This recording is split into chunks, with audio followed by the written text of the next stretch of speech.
अस्सलाम वालेकुम दोस्तों, मेरा नाम है परवेज़ और आप देख रहे हैं राज गल्फ न्यूज़। दोस्तों आज है 5 सितंबर 2019 और आज की कुवैत की कुछ खास और अहम खबरें जो हैं वो आपके साथ शेयर करने वाले हैं। तो अगर आप कुवैत में रहते हैं और कुवैत के हालात से बाखबर रहना चाहते हैं तो इस वीडियो को आप शुरू से लेकर आखिर तक जरूर देखें। दोस्तों वीडियो पसंद आए तो लाइक और शेयर जरूर करें। जो भी दोस्तों वीडियो को लाइक करते हैं उन सभी का बहुत बहुत शुक्रिया।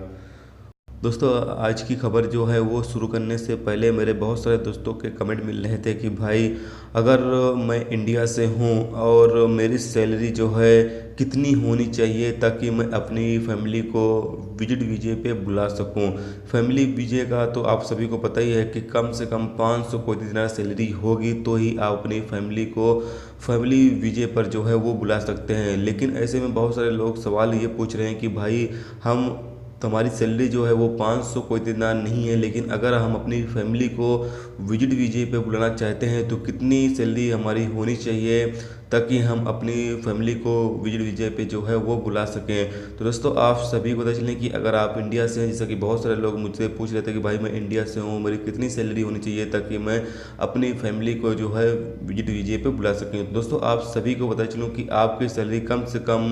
200 कोई दिनार होनी चाहिए। 200 से कम है तो आप नहीं बुला सकते हैं। अगर 200 कोई दिनार है तो आप विजिट वीज़ा के लिए जो है वो अप्लाई कर सकते हैं, आपको मिल जाएगा। 200, 250, 200 से ऊपर है अगर आपकी सैलरी तो आपको मिल सकता है, लेकिन 200 से नीचे है तो फिर आपको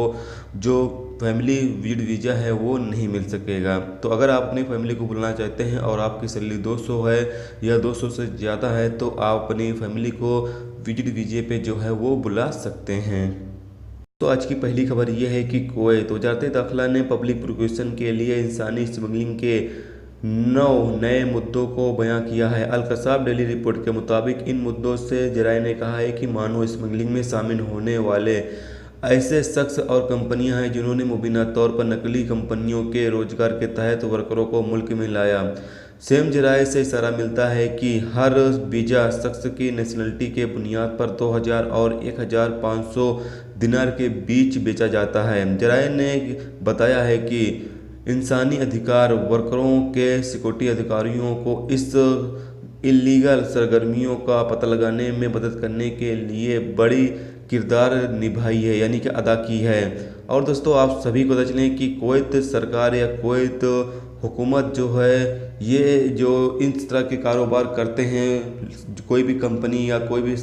कुवैती शहरी जो इस तरह का कारोबार करता है कि फर्जी कंपनी की बुनियाद पर लोगों को कुवैत के अंदर लेकर आता है, बाद में उन्हें रोज़गार ना देकर बाद में उन्हें बाहर काम करने के लिए छूट दे देता है कि जाओ आप बाहर काम करो, फिर उनसे पैसे वसूल करते हैं, यानी कि सालाना या फिर महीने के बुनियाद पर जो भी वो पैसे होते हैं वो उनसे लेते हैं। और ये एक तरह के यानी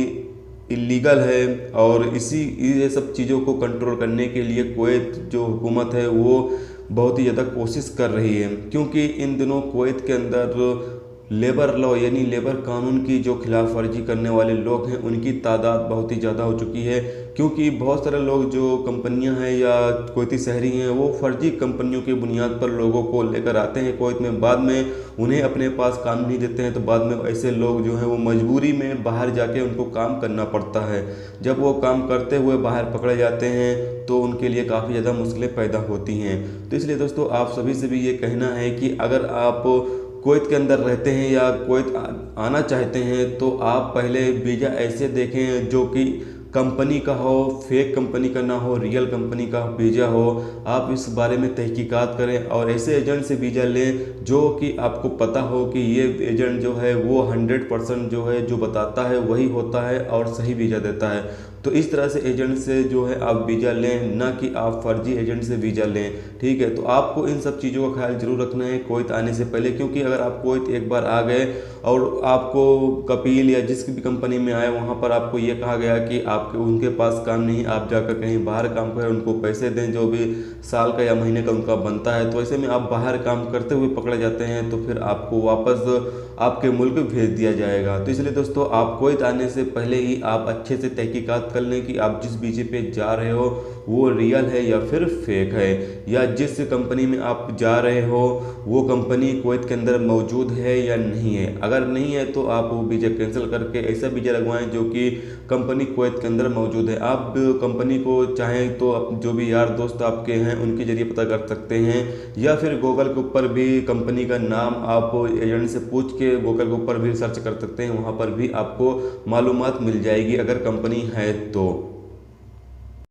दोस्तों अगली खबर ये है कि कुवैत एक एशियाई खातून जो खद्दामा का काम करने के लिए कुवैत पहुंची थी, और जब उसका लेबर क्लिनिक में उसका चेकिंग किया गया तो उसके HIV में यानी कुछ कमी निकली, जिसकी वजह से यानी उसके खून में कुछ कमियां निकली, जिसकी वजह से उसको वापस उसके मुल्क भेज दिया गया है। तो दोस्तों यहाँ पर आप सभी लोगों से कहना चाहते हैं कि जो लोग भी औरत हैं वो अगर खद्दामा का काम करने के लिए कुवैत आती हैं तो ख़ास तौर से वो इस चीज़ का ख्याल जरूर रखें कि वो एकदम पूरी तरह से फिट हों तो ही वो कुवैत आएँ, क्योंकि कुवैत के अंदर फैमिली में काम करने के लिए तभी इजाज़त दी जाती है जब वो पूरी तरह से कोई भी औरत फिट हो तो ही उसको फैमिली के अंदर काम करने की इजाज़त दी जाती है। अगर वो फिट नहीं है तो फिर उसको वापस